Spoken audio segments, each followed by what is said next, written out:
The end is nigh, and it will be live. Survivor 50 coming to an end tonight. One person will be named the winner and gain $2 million in the process, and then someone else going to be the fan favorite, 100K, not too bad. I've got an obvious winner pick and a sleeper that I think could pull it out with a couple of moves along the way that may piss off a lot of people because of that opinion.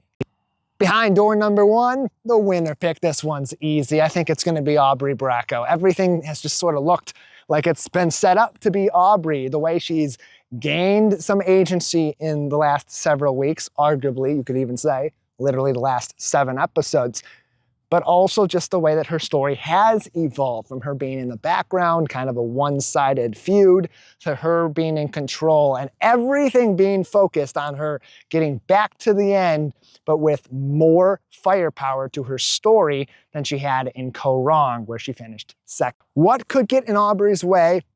How many of those moves were solely hers? There are going to be some from recent weeks that Jonathan's going to claim, that maybe even Rizzo will claim. We saw in the previews for this episode, Rizzo kind of was all high and mighty about blindsiding Cirie.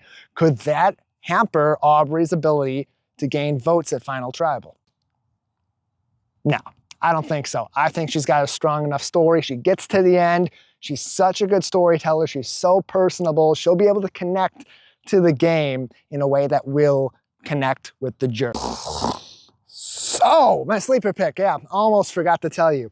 This one might be a little bit of a stretch. I think it's going to be the man, the myth, the legend, RIZ-GOD RizGod, baby. I'd call this a bold pick because calling any pick, any hot take bold in sports is a cop-out. If you're right, you sound like a genius. If you're wrong, well, I told you it was bold.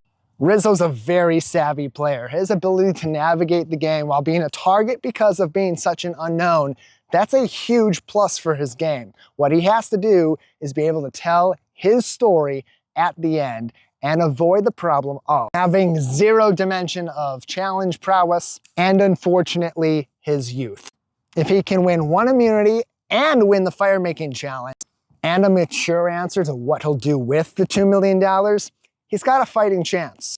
Rizzo's such an astute player. He's a great talker. If there's anyone that can get the Final Tribal, own their game, and explain to jury members they've burned why they did it, it's going to be the RizGod. That's the story of the Survivor 50 finale. Who do you think's going to pick up the victory? Who's your bold pick?